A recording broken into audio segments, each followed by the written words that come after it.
Oui, oui, je dis oui, oui, oui. Je dis oui, Seigneur. Je dis oui, Seigneur. Je dis oui, oh oui, oh oui. Je dis oui, je dis oui, oui, oui. Je dis oui, je dis oui, oui, oui. Oh, je dis oui, Seigneur. Je dis oui, Seigneur. Je dis oui, oh oui, oh oui. Oh, je dis non, non, non. Oh, je dis non, non, non. Oh, je dis non, Satan. Je dis non, Satan. Je dis non, oh non, oh non. Je dis non, je dis non, non, non. Je dis non, je dis non, non, non. Je dis non, Satan. Je dis non, Satan. Je dis non, oh non, oh non. Yes. Oh, je dis oui, oui, oh oui. Je dis oui, oui, oui. Oh, je dis oui, Jésus. Je dis oui, Jésus. Je dis oui, oh oui, oh oui. Je dis oui, je dis oui, oui, oui. Disons oui, je dis oui, oui, oui. Oh, je dis oui, Jésus. Je dis oui, Jésus. Je dis oui, oh oui, oh oui. Alléluia. Alléluia. Je dis oui, Jésus. Soyez tous bénis au nom de Jésus-Christ de Nazareth. L'ennemi de 0 mètre, c'est le thème d'aujourd'hui.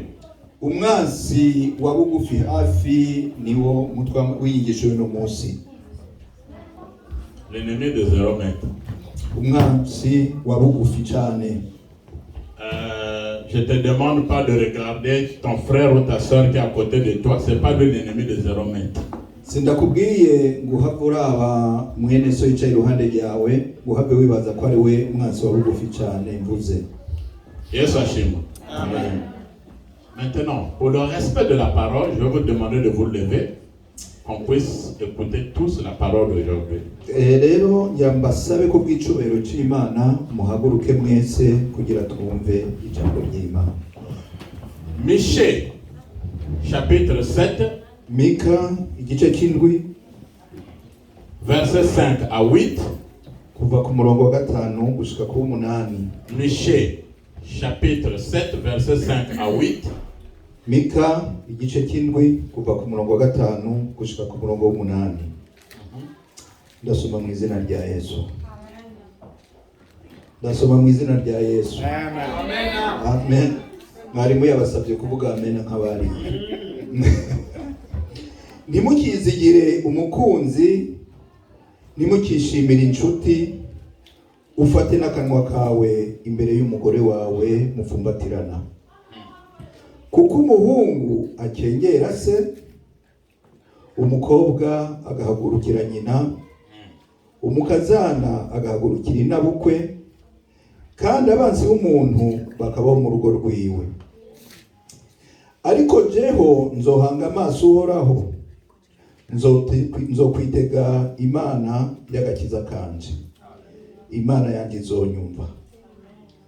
Ewe mwanzi wanje ntacu nyigamba, ninatemba nzovyuka, ninicara mu mwijima uhoraho azombera umuco. Amen. Amen. Et Matthieu, chapitre 10, versets 35 à 36. Dusome no muri Mateyo igice ca 10 umurongo wa 35 n'umurongo wa 36.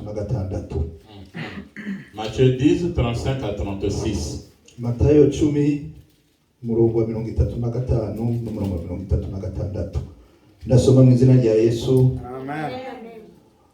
Kuko naje guteranya umwana na se, umukobwa na nyina, umukazana na inabukwe, kandi abansi b'umuntu bazoba mu rugo rwiwe. Amen. Amen.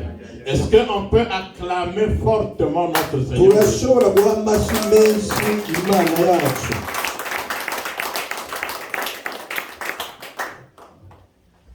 Veuillez vous asseoir avec tout le respect que je vous donne. Murashobora gusubira mu kicaro mu byicaro byanyu. Michée, Mika,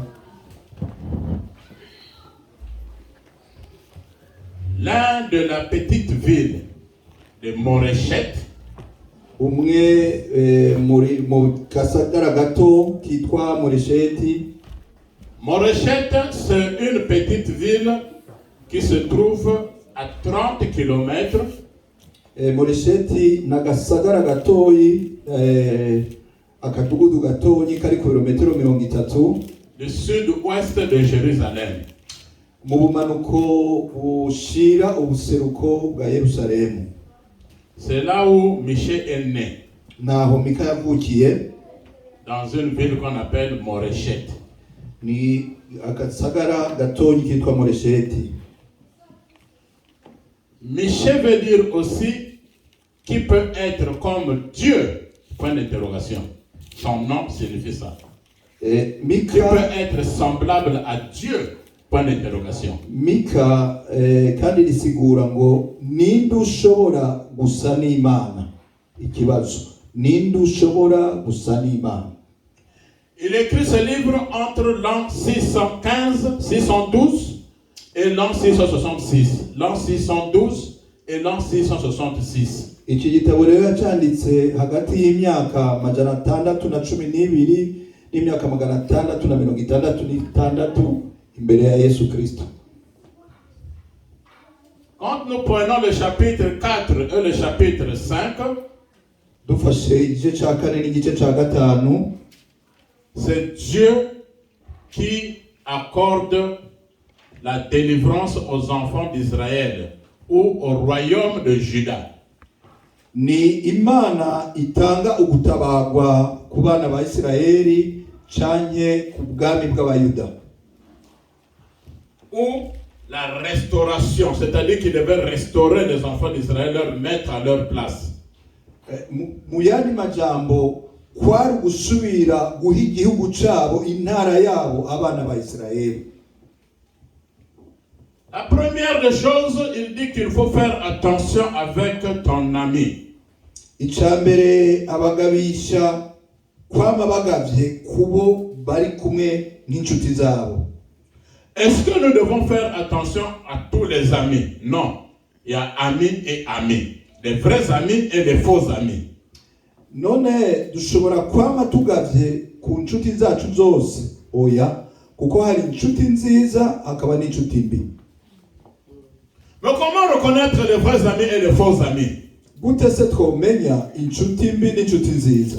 C'est là où l'évangéliste nous a dit, il faut rentrer dans ta chambre et bien prier. Dieu va mettre sur ton chemin des bons amis dans ta vie.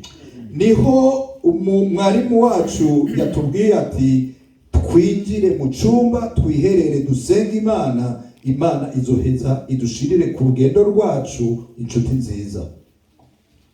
Tous les amis viennent avec un sourire.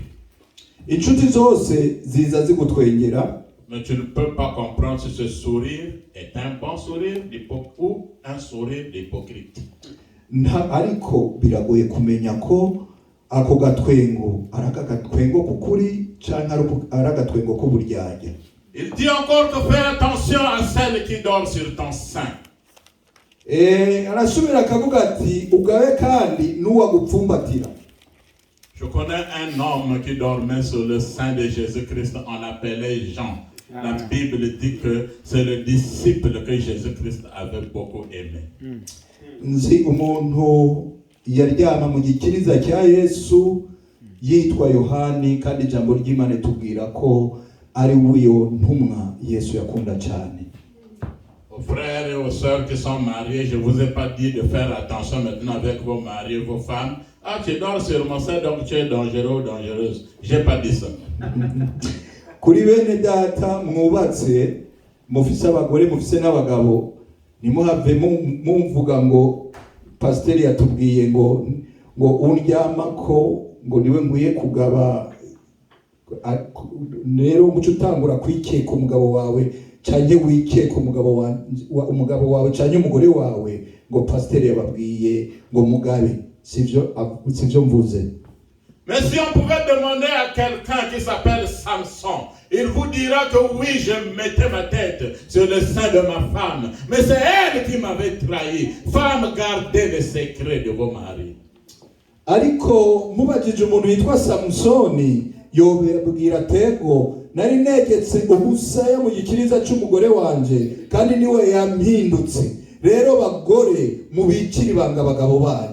Quel que soit ce que le mari est, si tu sors son secret, c'est que tu es en train de détruire toute sa maison. Or, la Bible dit que la femme sage, c'est celle qui bâtit la maison.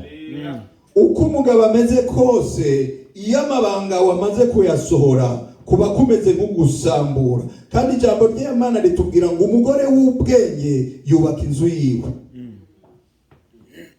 Et c'est là, Michel dit aussi, mettez des portes sur votre bouche. Aha niho rero Mika avuga ati mushire icugazo, mushire urugi ku kanwa kanyu. La porte, c'est quoi? Uwo mwango ni giki? Les portes, ce sont les paroles qui sortent de nos bouches. Ni nayo magambo ava mu kanwa kacu. C'est parce que Samson avait sorti de sa bouche les secrets que sa femme a pu avoir maintenant ce secret et l'avait trahi. Mettez les portes sur vos bouches. Nukubera ko Samsoni yari yavuze amena amabanga yiwe, ni naco gituma umugore nawe yashoboye kumuhindukirira akamutanga. Rero dushire urugi ku minwa yacu. Les hommes de Dieu, abakozi b'Imana, les chrétiens, abakristo, les femmes, abagore, les maris, abagabo, vos enfants, abana banyu, sachez bien mettre les portes sur vos bouches. Parce qu'une seule phrase peut détruire toute la vie de la famille.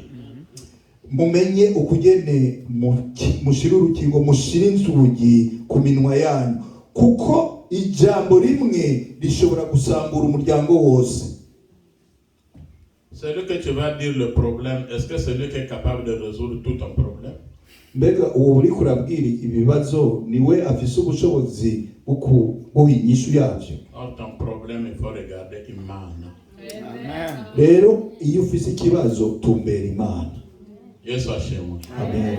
Il dit encore que la belle fille frappera la belle mère.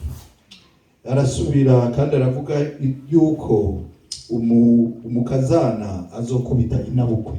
Le fils va se lever contre son père. Umuhungu azohagurukira se.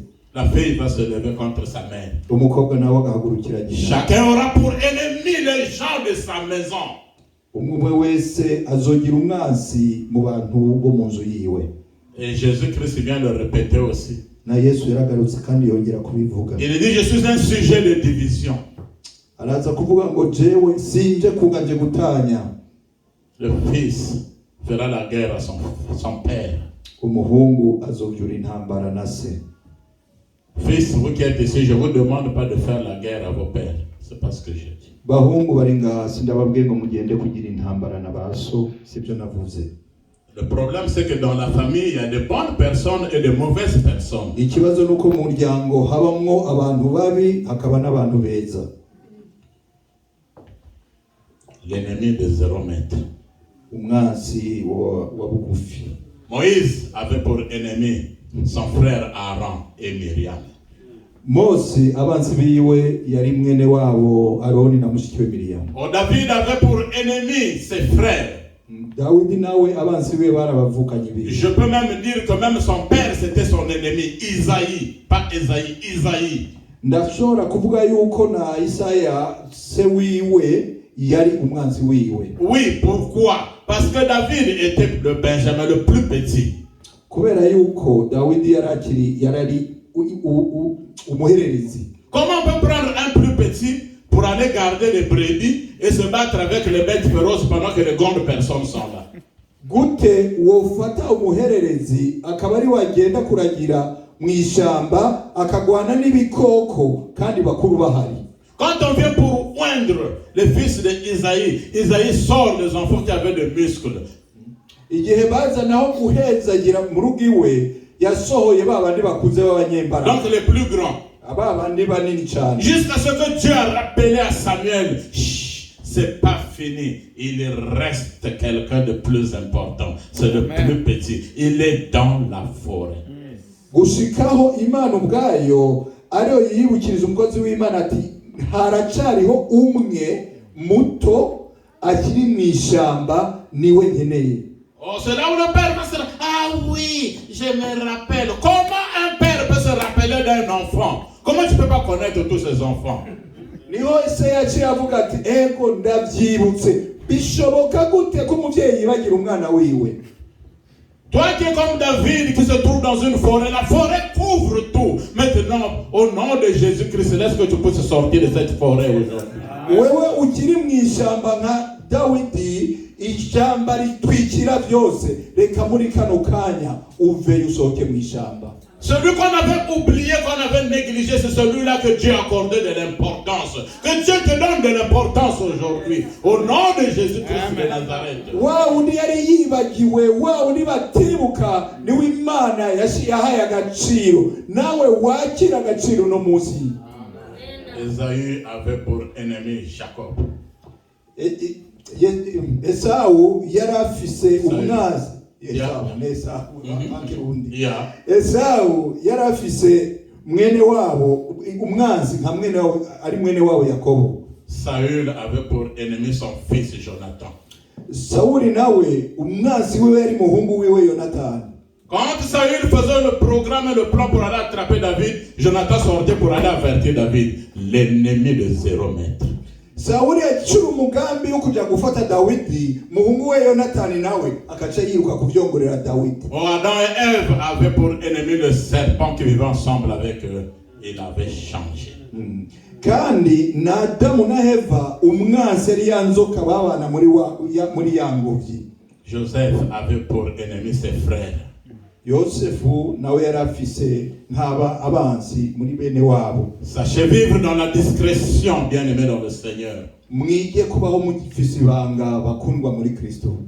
Rachel avait pour ennemi Léa.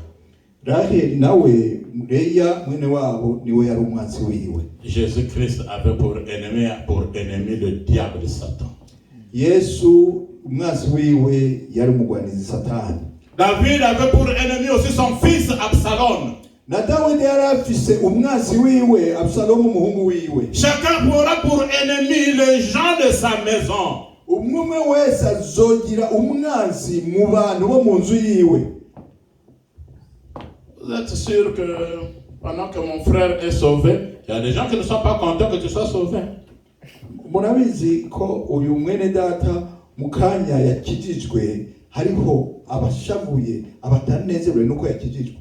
C'est leur problème. Ni kibazo cyabo. Toi l'essentiel, regarde les yeux. Fixe les yeux vers le Seigneur Jésus-Christ qui t'a sauvé. Wewe igikuru hanga amaso umwami Yesu we yagukijije.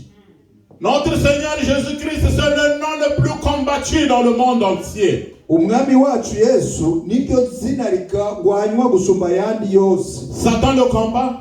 Satani aramugwanya. Les sectes le combattent. Les sorciers le combattent. Abarozi baramugwanya. Les féticheurs, les magiciens. N'abaterekera n'abakora za maji bose baramugwanya. Même certaines religions qui ne veulent pas écouter le nom de Jésus-Christ de Nazareth. Mais pendant qu'ils sont en train de haïr, Jésus-Christ est toujours combattu mais jamais égalé. Ariko muri uwo mwanya bakomeza bamugwanya igihe cyose baramugwanya ariko nta numwe yigerangana nawe. Oh Dieu avait compris que le diable est en train de combattre mon fils, et de son côté, il lui a donné le nom qui est au-dessus de tous les noms. Imana rero yari yatahuye ko Satani ariko aragwanya umwana wiwe, bica bituma Imana imuha izina rirengeye amazina yose. Dans les cieux, Mwijuru, sur la terre, kwisi, sous la terre, musi y'isi, dans des forêts, mu dans mashamba, les abîmes, même dans les cimetières. mu ikuzimu no mu aho bahamba bapfuye. Le nom de Jésus-Christ est le nom le plus élevé. Izina rya Yesu ni izina riri hejuru ya Et tout genou fléchira devant le Fils de Dieu. Alléluia. kandi amavi yose azopfukama imbere y'umwana w'Imana. Nous sommes fiers parce que nous appartenons à Jésus. Biraduhimbaye, biduteye ishema kuba turi aba Yesu Kristo. Il y a des gens dans la famille, quand tu étais en Afrique, ils sont en Europe, ils voulaient seulement qu'ils descendent et que tu leur amènes le sac. On les appelle en lingala simbasak, ceux qui tiennent le sac.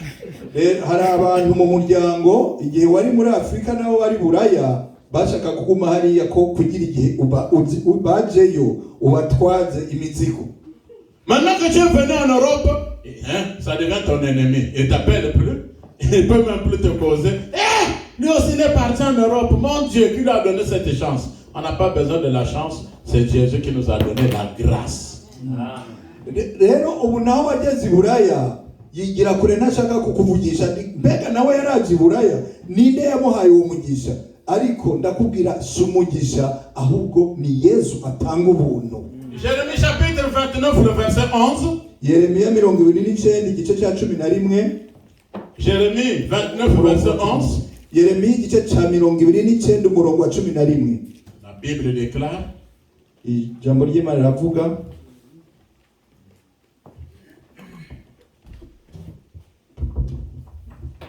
Basoma mu izina rya Yesu.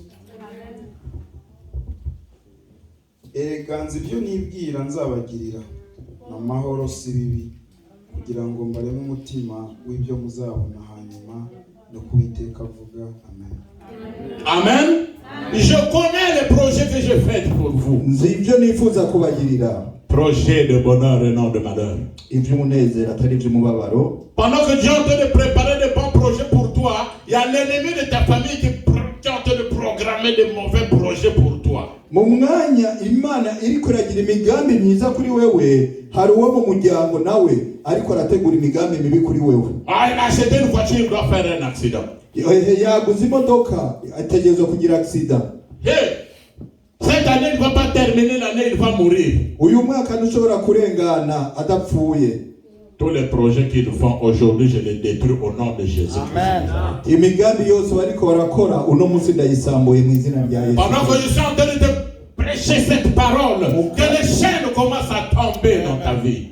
Mukanya ndiko ndakubwiriza iri jambo, reka iminyururu itangure gucikagurika mu buzima bwawe. Que les prisons commencent à se casser dans ta vie. Reka amabara atangure kwiyugurura mu buzima bwawe. Que les maladies commencent à te libérer au nom de Jésus-Christ de Nazareth. Indwara zitangure kukuvako mu izina rya Yesu Kristo w'i Nazareth. Le projet de Dieu que tu sois bien.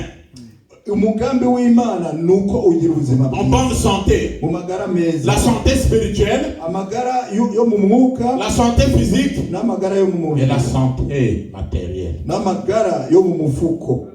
Yesu ashimwe. Amen. Yesu ashimwe. Amen. Bien-aimé, bakundwa, ce n'est pas le fait que tu sois un homme spirituel, tu pries beaucoup et le diable aura peur de toi. Non. Sukubera yuko uri umuntu ari mu mwuka usenga cyane ko Satani azogutinya. Oya. C'est dans ce sens que quand on vous dit de vous lever pour le combat, il faut vous lever dans la prière. Nico gituma iyo bababwiye ati muhaguruke kugwana, muhaguruke mu ngwano yo mu mwuka. Si nous prenons l'exemple de notre frère Job, la Bible dit qu'il était intègre et craignant Dieu. Donc il n'avait rien à se reprocher devant Dieu. Le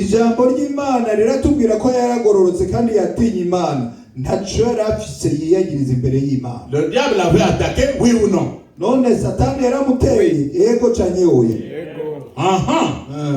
Intègre intègre, craignant Dieu, mais le diable n'a pas eu peur de l'attaquer. agororotse kandi atinya Imana, ariko Satani ntabwo yatinye kumutera. Jésus-Christ lui-même qui est Dieu. Yesu wenyine ubwiwe ari Imana. Dès le commencement du ministère, après 40 jours et 40 nuits de jeûne, agitangura ubutumwa inyuma y'iminsi 40, amajoro 40 n'imitaga 40 yiyirije, le diable n'a pas eu peur, il est venu l'attaquer.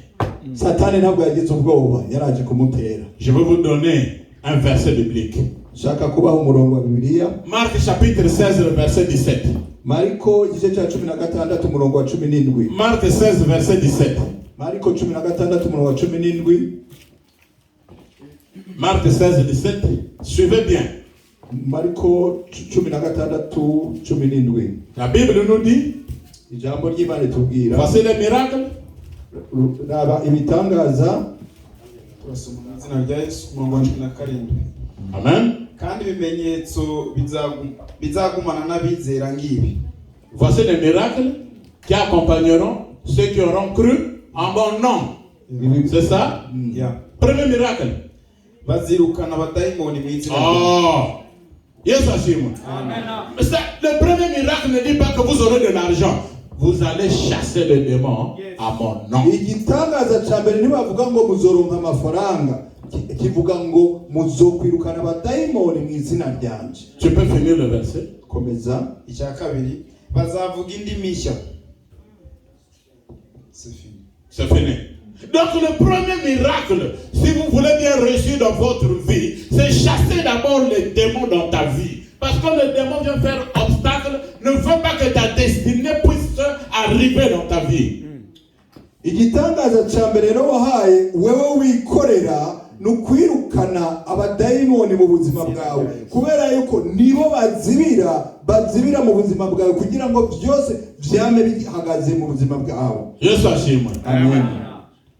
Celui qui est jaloux, qui est ennemi, wa wundi ari umwansi agufitiye ishari. Dans l'ennemi il y a la jalousie, Mu mwansi abamo n'ishari, il y a la haine, harimo urwanko, et aussi on peut tuer, la personne peut tuer. ibyo bifatanye bishobora gutuma wica. La Bible dit Ijambo ry'Imana riravuga dans Jérémie chapitre 17, muri Yeremiya igice cya 17 le verset 5. umurongo wa 5. Jérémie 17 verset 5. Yeremiya 17 umurongo wa 5. Turasoma mu izina rya Yesu. Amen. Uku niko Uwiteka avuga ati havumwe umuntu wiringira undi muntu akishima amaboko ye mu mutima we akimura Uwiteka. Maudit soit l'homme qui se confie en l'homme. Havumwe umuntu yizere umwana w'umuntu. Et celui qui prend comme appui une chair, la chair de la personne. Kandi uwishigikiza akiringira amagara y'undi mwana Mais le verset 7 nous dit quoi? Ariko umurongo w'indwi tubwira iki? Le verset 7, Jérémie 17, 7. Hahirwa umuntu wizera Uwiteka akamubera ibyiringiro. Amen. Amen. Heureux soit celui qui se confie en l'Éternel. Je croyais que vous devez acclamer même l'Éternel des amis. Hahiriwe uwizera Uwiteka, arindi ko muha amashimana. Confie-toi en l'Éternel. Wizere wiringire Uwiteka. Parce que l'homme peut t'aider aujourd'hui, demain il va parler. C'est grâce à moi qu'il est ceci aussi. Kuko umuntu ashobora kugufasha uno munsi buke akavuga ati urya bayeho ku bwanje. Bien-aimé dans le Seigneur, Bakundwa muri Kristo, ton ennemi ne peut pas te dire un bon rêve qu'il a fait pour toi. umwasi wawe ntabwo ashobora kukubwira indoto nziza yakugiriye. Ah, il a rêvé, Géraldine a construit une grande maison, il vient pas te le dire.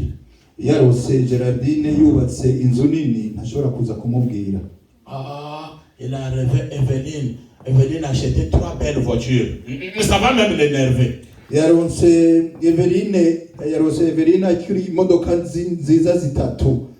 Ntashobora kumubwira, ahubwo no kumubabaza biraza kumubabaza. Yeah. Mais s'il rêve, il viendra toujours te dire, j'ai rêvé tu es mort, j'ai rêvé tu as fait un accident. Il n'y a que de mauvaises choses, C'est celui-là l'ennemi qui ne veut pas de ta réussite. Ariko niyarota ibibi azoza kukubwira ati narose wapfuye, narose wagize isanga, narose inzu yahiye. Uwo niwe mwansi akwegereye mvuga. Il y a un qui m'avait dit, pasteur, oui, je vous ai rêvé aujourd'hui, vous êtes mort. Je dis, tu vas mourir le premier avant moi. C'était au pays. Et il est rentré à l'hôpital, il m'a encore appelé, viens prier pour moi. Mais alors. hari uwaje kumbwira hari iwacu yumva mu gihugu Kongo aza kumbwira ati pastor narose wapfuwe acicara mwishyura ni uzopfa imbere yanjye kandi yaragwaye acaja mu bitaro asubira kumpamagara ngo mbarije ngenda nja kumusengera. Yesu ashimwe. Amen. Yesu ashimwe. Amen. Chacun aura pour ennemi les gens de sa maison. Umwe wese azogira abansi kubo mu nzu. Est-ce que je vous ai dit de refuser vos familles? None nababwiye ngo mwanke imiryango yanyu. On ne peut pas refuser la famille. Ntabwo tubabwira kwa kuba nk'umuryango. Mais je vous dis que la guerre familiale est plus forte même que la guerre Iran et Irak. Ariko ndababwira ko intambara yo mu muryango ari intambara ikomeye gusumba n'iya Iran na Iraq. La haine, urwango, la jalousie. Ishari. Celui seulement qui doit construire de belles maisons. Niwe wenyine ategerezwa kubaka amazu meza. Ce sont ces enfants seulement qui doivent se marier. Niwe wenyine abana biwe bategerezwa kubaka ingo. Il n'y a que ces enfants qui doivent voyager à l'étranger. Ni abana biwe gusa bazogenda mu mahanga. Quand il informe que ma fille aussi se marie, mon fils va se marier. Lui aussi, ces enfants commencent à se marier. La jalousie. Umubwiye ko nawe umwana wawe agira yubake hashitanga kuvuga ngo nawe ugira abana biwe bagira bubake ishari. Je connais un frère. Nzi mwene data. Comme il n'avait plus de travail, ntabwo yaragifise akazi. La femme de son frère l'avait dit de quitter 15 km à pied seulement pour aller manger. Le frère avait l'argent, mais ne pouvait pas lui donner de l'argent, juste pour le humilier, pour le ridiculiser. Umugore wa mwene wabo yari yamubwiye ngo azoza araza kurya muhira ariko yaba ku birometero 15 kandi umugabo wiwe yari afise amafaranga ntiyashobora kumuha amafaranga y'ikuza yamubwira ngo aze gusa kugira musunzuguze. Bien-aimé dans le Seigneur, 15 km quand tu marches, même si tu manges, tu repars, la nourriture finit dans le ventre. Bene data, ibirometero 15 iyo ubigenza ukaza ukarya ugasubira inyuma bindi 15 ushika washonje gusumba uko waje. L'ennemi de 0 mètres. Jusqu'à les enfants appelaient, les enfants de ce frère là appelaient le monsieur, tonton. Mais dès qu'il a commencé à venir manger là-bas, la maman a dit, c'est pas tonton, il s'appelle Matthieu 7:7. Matthieu. Abana imbere yuko atangura kuza kurya bamwita tonto bamuhamagara tonto mwatanguye kurya nyina w'abana cyamubwira ngo muzoze muramwita Matayo 7:7. Matthieu 7:7, ça dit de demander, on vous donnera, il est venu demander la nourriture. Muri Matayo rero 7:7 handitse ngo musabe muzoronka.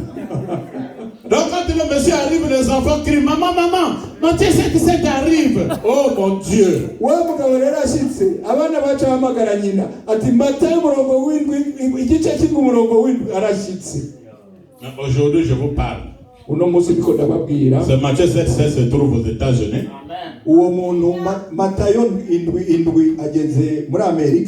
Aujourd'hui, celui qui est en train d'aider le frère là qui ne travaille plus avec ses enfants. Il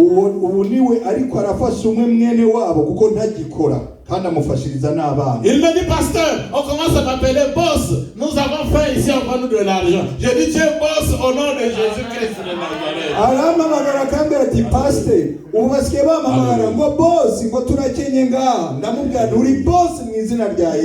Alléluia. Amen. 1 Pierre, le chapitre 5, verset 8, nous dit quoi? 1 Pierre, chapitre 5, le verset 8. 1 Pierre 5, verset 8. Turasoma mu izina rya Yesu. Amen. Mwirinde ibisindisha mube maso kuko umurezi wanyu Satani azerera nk'intare yivuga ashaka kubaconcomera. Veillez. Mube maso. Car votre adversaire s'est levé. Kuko umwanzi wanyu yahagurutse. L'adversaire c'est Satan. Il vient maintenant comme un lion rugissant autour de vous. Cherchez qui dévorer. C'est pas toi qu'on doit manger.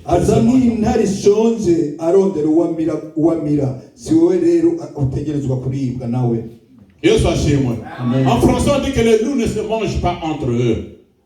Mu gifaransa bavuga ngo impyisi ntizijyana hagati yazo. Et quand ils sont en famille, les buffles n'ont pas peur des tigres, des loups, n'ont pas peur même des panthères. Kandi iyo ziri mu muryango imbogo ndayibutse. Imbogo iyo ziri kumwe, ziri hamwe mu muryango, ntabwo zitinya impyisi, ntabwo zitinya ingwe, nta nubwo zitinya n'intare. Voilà comment même les animaux sont en train de nous éduquer. Ils ne se mangent pas entre eux. Murabona ubugene n'ibikoko ubwabyo biriko biraduha indero hagati yabyo n'ibiryana. Mais nous on est en train de proclamer maintenant la mort même de ses frères. Que tel meurt, je ne vais pas devoir résister. C'est comme si c'est toi, c'est lui qui t'avait créé. Tu ne meurs pas. C'est lui qui veut que tu puisses mourir, que lui il meurt à ta place. Au nom de Jésus-Christ de Nazareth. Mugabo twebwe hagati yacu turiko turaryana. Umwe aravyuka ati kanaka sinshaka kumubona akwiye gupfa. Menga niwe yakuremye. Ariko wakwifuriza gupfa ntabwo azokuvuga uzorama mu izina rya Yesu. Et Jésus-Christ dit que je suis venu mettre la division. Aujourd'hui, il y a des parents qui sont nés dans une église ou une religion. Ils sont catholiques, ils veulent plus que les enfants soient maintenant dans l'assemblée, partent prier dans le christianisme, partent chez les protestants. Et il y a la guerre maintenant entre les parents, entre les enfants et les parents. C'est ce que Jésus-Christ dit. Ça se fait voir aujourd'hui là. Uno munsi hari abavyeyi bavukiye mu idini rya Katolika ariko bariko bararyana n'abana kubera aho baja gusenga, ntibashaka ko baja gusenga mu bakizwa, ntibashaka kuja gusenga mu protestani. Intambara iri hagati y'abana kubwo gusenga nivyo Yesu Kristo yavuga. Le nom de Jésus-Christ commence à diviser les gens. Izina rya Yesu Kristo ritanguye gutanya abantu.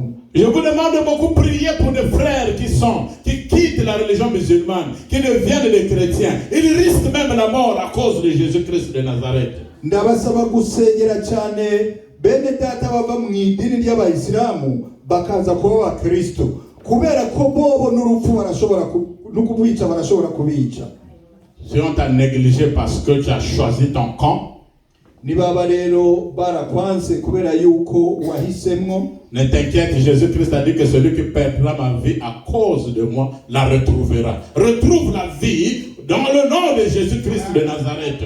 Ntugire ubwoba kuko Yesu yavuze ngo uzobura ubuzima bwiwe ku bwanje azobusubizwa. Reka usubizwe ubuzima mu izina rya Yesu Kristo. Aujourd'hui je vous prêche cette parole, que tous ceux qui avaient amené votre nom dans le cimetière, chez les féticheurs, chez les marabouts, qu'ils rentrent dans la boue, que toi tu sors de cette boue-là.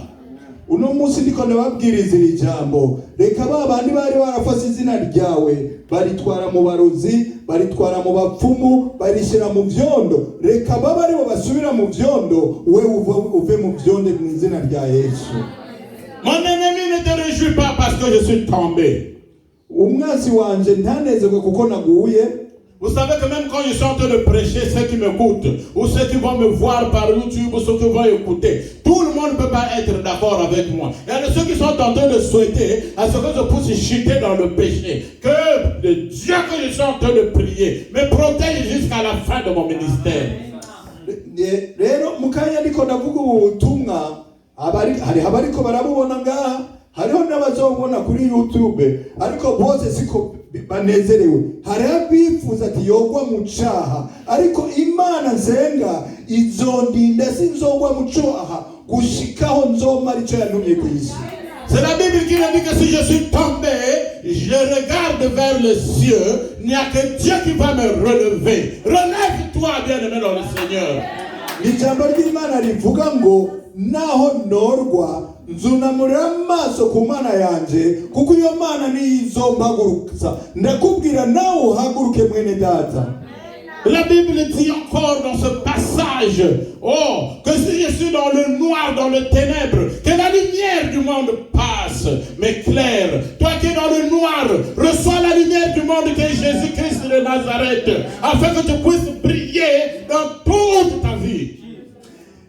icyo jambo rirasubira rikatubwira ngo naho nzoba ndi mu mwijima umwami w'umuco azorengana. Uwo mwami ni Yesu Kristo w'i Nazareti. Nawe ukaba wicaye mu mwijima, reka umwami w'umuco Yesu Kristo w'i Nazareti aguce kusubire kubona umuco mu izina ryiwe.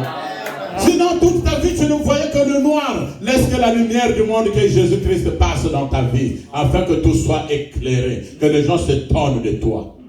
Naho woba wari wicaye mu buzima bwawe bwose, reka umwami w'umuco ari we Yesu Kristo w'i Nazareti azarengane usubire mu muco, kugira ngo abahora bakubona bose batangare mu izina ryiwe. Si ton mariage était maintenant dans le noir, que la lumière passe et que la joie reprenne dans ta maison aujourd'hui. Ni kwaba urugo rwawe rwari mu mwijima, reka umwami w'umuco uno munsi azarengane habe umuco ugira urugo rwiza mu izina rya Yesu. Si ton travail était dans le noir, vous savez qu'il y a des gens qui travaillent dans le noir, c'est-à-dire qu'ils travaillent au nom d'une autre personne. Maintenant reçoit la lumière, que ce noir-là puisse disparaître aujourd'hui.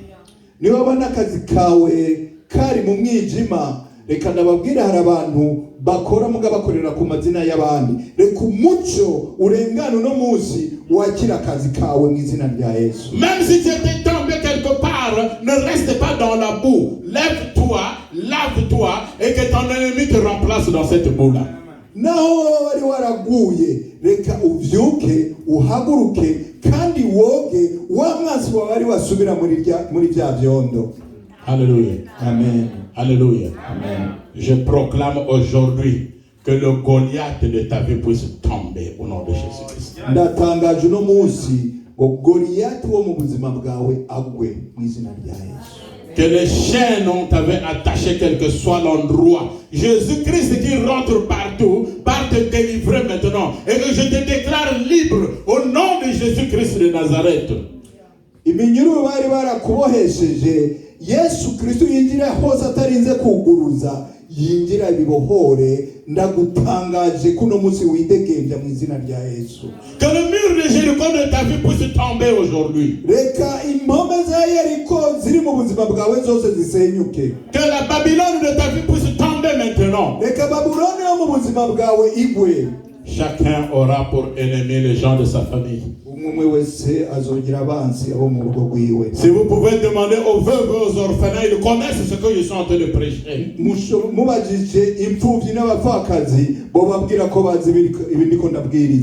de leur mari, nous vivons de leur père. Il y a des gens qui leur visitaient avec des sourires. Ils appelaient la femme belle-mère, belle-sœur. Oh maman, on tremble. La maman là, la belle-sœur, elle fait parfois le foufou, donne la nourriture. Mais dès que le monsieur meurt, les agneaux deviennent des loups. Abagabo babo bakiriho hari abaza kubaraba bakabacumbira bakabagaburira mbere bakabita ba mama bakabita ba mabukwe bakabahamagara amazina meza mugabo abagabo bamaze gupfa intama zo mu ruhongore zahindutse impyisi. Celui qui ne connaissait même pas laver sa bouche ou ses dents, il vient, il dit, je suis le petit frère, comme le grand frère est mort, je vais maintenant te prendre, tu deviens ma femme. Si tu refuses, on te sort avec les enfants. Umuntu atarazi no gukaraba agahengera cyagihe umugabo yapfuye akaza ati jewe ndimwe n'umugabo wawe kubera ko umugabo wawe yapfuye ni jewe rero nca ninjira ndakugira umugore utavyemeye sohoka ngaha. Cher monsieur, cher frère, même vous qui me suivez via internet, un conseil que je vous donne gratuitement: prenez vraiment du temps pour acheter des maisons à vos enfants, construire des maisons à vos femmes, remettez-leur les papiers, parce que si vous allez mourir, ils vont rester dans la paix. Muriko mu buzima bwanyu mukubaka mwubakira imiryango ariko mwibuke gufata impapuro z'izo nzu muzihereza abagore banyu kuko nimwapfa bazobaho mu mahoro. Je vous enseigne aujourd'hui deux verbes. Nous allons vers la fin. Uno munsi ndabigisha deux verbes. Le verbe rattraper. Je Je vous apprends aujourd'hui 2 verbes. Bon, uno munsi ndabigisha amajambo abiri kanayita amajambo. Amen. Hari ikintu bigoye kuvuga mu Kirundi. Yesu ashimwe. Amen. Le verbe rattraper. Ijambo rattraper. Kugarura. Et dépasser. Gushikira. Ijambo gushikira. N'ijambo kurengana. Alléluia. Amen. Celui qui se dit qu'il a construit une maison, rattrape-lui et dépasse-lui. S'il a une maison, toi construis 10 maisons. Au nom de Jésus-Christ de Nazareth. Wa undi yishiramo ngo yarubatse inzu umushikire kandi umurengane niyo yubatse imwe wubake 10 mu izina rya Yesu. Rattraper et dépasser aujourd'hui. Gushikire kandi urengane mu izina rya Yesu. Il y a des gens qui voulaient seulement que tu sois sous leur botte. Maintenant dis, je n'ai pas besoin de toi, j'ai besoin de Jésus-Christ de Nazareth. Hari abantu bashaka bama bashaka ko ari we kwamukurikiye wo kwamusaba uno musi babwire siwe nyeneye Yesu Kristo wa Nazareth. Si c'était limité à 2 enfants, je te demande de prendre maintenant 10 enfants aujourd'hui.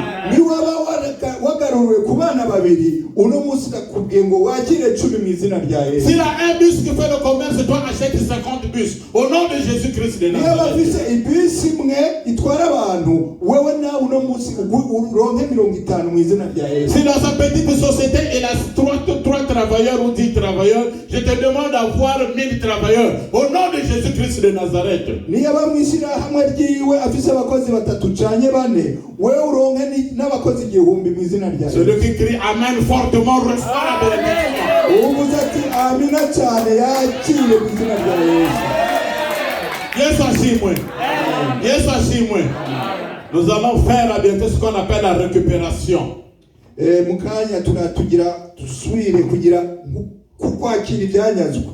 Tout ce qu'on t'avait pris. Ibyo bagutwaye byose. La santé, amagara, les enfants, abana, l'argent, amahera, la vie, ubuzima, la joie. umunezero. Vous savez qu'il y a des gens qui n'ont pas la joie. Murabizi ko ari abantu batagira umunezero. Tu rêves bien, tu ne rêves plus bien, tu ne fais que rêver les démons, tu ne fais que rêver. Maintenant là, on doit faire la récupération. Wagira indoto nziza ariko unando ugira indoto mbi. Ukumurota bakwiruka inyuma urota bibi gusa. Uno munsi ugarura indoto zawe. Oui, vous savez qu'il y a des gens qui s'asseyent sur des trônes. Ils ont des trônes, je suis là.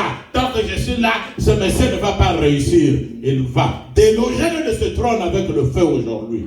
Hari abantu biyubakira inganzi bakicarako bakavuga bati umwanya yicaye aha uriya ntazoshika uno munsi turabakura kuri izo ntebe. L'évangéliste nous a donné le psaume 18 à partir du verset 14 à 15.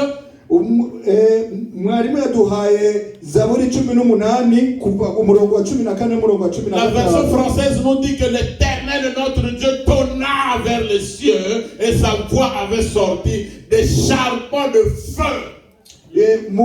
Mu kitabo cy'igifaransa tubwira ngo uhoraho yari yicaye mu ijuru ryiwe arungika imiraba y'umuriro accompagné de flèches biherekejwe n'imyambi et de tonnerres. n'inkuba. Qui est assis sur ton dossier?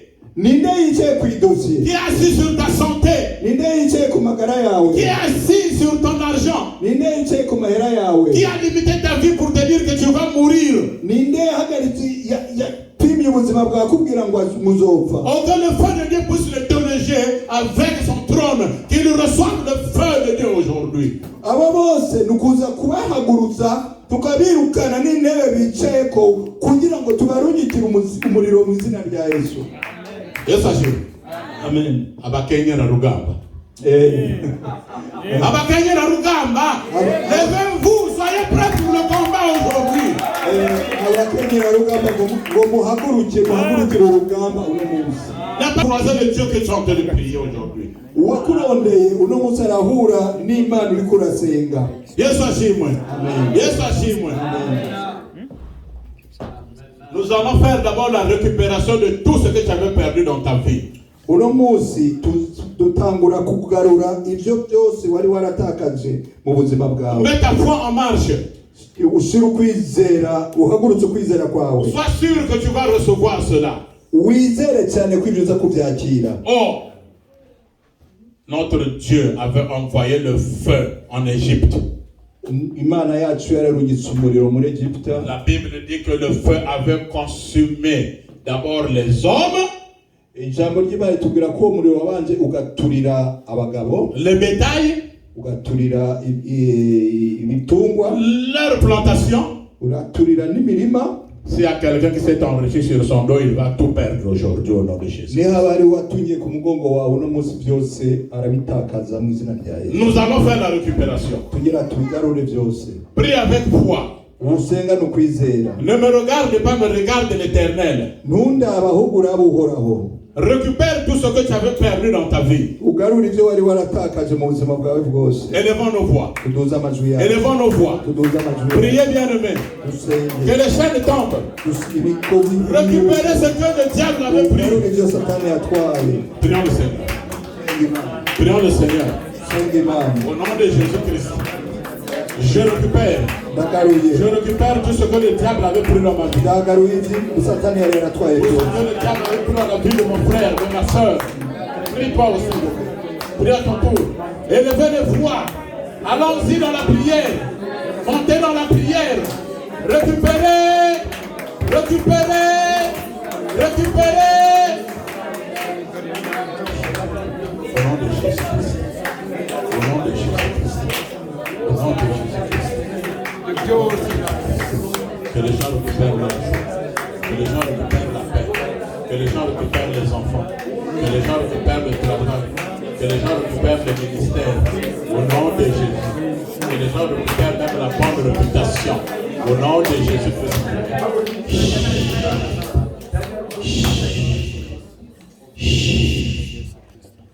Après avoir récupéré, maintenant nous allons lancer le feu vers nos ennemis.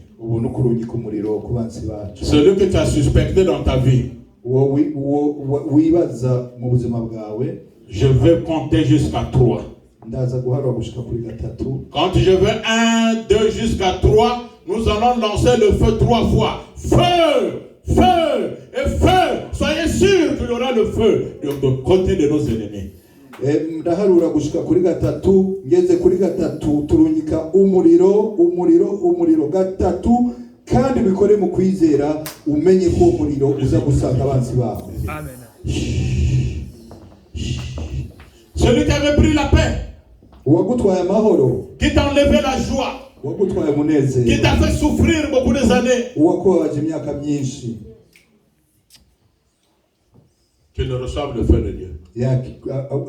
asangwe n'umuriro w'Imana. 1, 2, 3, allons-y. Feu! Feu! Feu! Attention, le diable ne peut pas fuir votre timidité. Soyez fort. Mugabe Satani ntabwo atinya abajengetse mu bikorana imbaraga.